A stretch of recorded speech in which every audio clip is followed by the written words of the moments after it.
এছাড়া আমরা গভীর উদ্বেগের সঙ্গে জানাচ্ছি, ববি হাজ্জাজ প্রকাশ্যে আল্লামা মামুনুল হক, আলেম ওলামা ও মাদ্রাসার ছাত্রদের বিরুদ্ধে মামলা দেওয়ার হুমকি দিয়েছেন। এটি অত্যন্ত বিপজ্জনক প্রবণতা। রাজনৈতিক মতভেদের কারণে ধর্মীয় নেতৃত্ব ও শিক্ষার্থীদের বিরুদ্ধে মামলা দিয়ে দমন করার ঘোষণা আইনের শাসন ও মানবাধিকারের পরিপন্থী। আমরা স্পষ্টভাবে জানাচ্ছি যে আলেম ওলামা ও মাদ্রাসার ছাত্রদের হয়রানির যে কোনো অপচেষ্টার বিরুদ্ধে দেশব্যাপী গণ প্রতিরোধ গড়ে তোলা হবে এবং তার দায়ভার সংশ্লিষ্ট মহলকে বহন করতে হবে। আমরা আরো সতর্ক করে দিতে চাই, রিক্সা প্রতীকের সমর্থক, এজেন্ট বা নেতা কর্মীদের বিরুদ্ধে যদি মিথ্যা মামলা, গ্রেফতার বা হয়রানি করা হয়, তার পূর্ণ দায় সংশ্লিষ্ট কর্তৃপক্ষকে নিতে হবে।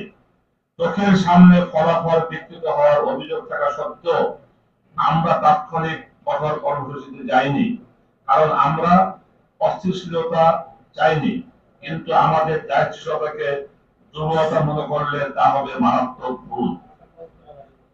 আমরা লক্ষ্য করছি, ববি হাজ্জাজ, যিনি শেখ হাসিনার নিকটাত্মীয় এবং দীর্ঘদিন ধরে সেই রাজনৈতিক পরিবারের অংশ হিসেবে পরিচিত, এখন অপপ্রচার, চরিত্র হনন, প্রশাসনিক প্রভাব ব্যবহারের মাধ্যমে একই রাজনৈতিক সংস্কৃতির পুনরাবৃত্তি করছেন।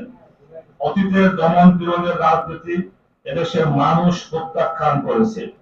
সেই ধারার পুনরুজ্জীবন জনগণ মেনে নিবে না। সরকারের কাছে আমাদের প্রশ্ন, যার নির্বাচনী ফলাফল প্রশ্নবিদ্ধ এবং যার বিরুদ্ধে কারচুপির অভিযোগ উত্থাপিত হয়েছে, তাকে শিক্ষা মন্ত্রণালয়ের দায়িত্বে বসিয়ে সরকার জাতিকে কি বার্তা দিতে চায়? শিক্ষা মন্ত্রণালয় ভবিষ্যৎ প্রজন্মের নৈতিক ও মানসিক গঠনের সঙ্গে সম্পৃক্ত। সেখানে বিতর্কিত ব্যক্তিকে প্রতিমন্ত্রী করা জনগণের আস্থাকে ক্ষুণ্ণ করে। ঢাকা 13 ঘটনায় শেষ নয়। নেত্রকোনা 1, সিলেট 3, চট্টগ্রাম 5, ফরিদপুর 2, শরীয়তপুর 1, সিরাজগঞ্জ 3, মৌলভীবাজার 4 ও গাজীপুর 3 আসন সহ বিভিন্ন স্থানে আমাদের এজেন্টদের বের করে দেওয়া, জাল ভোট প্রদান ও ভোটারদের ভয়ভীতি প্রদর্শনের অভিযোগ এসেছে। নির্বাচন পরবর্তী সময়ে ঢাকা 13 সহ কয়েকটি আসনে আমাদের সমর্থকদের বাড়িঘর ও ব্যবসা প্রতিষ্ঠানে হামলার ঘটনাও ঘটছে। ইতিমধ্যে সারা দেশে অনেকে আহত হয়েছেন, কেউ কেউ এখন চিকিৎসাধীন।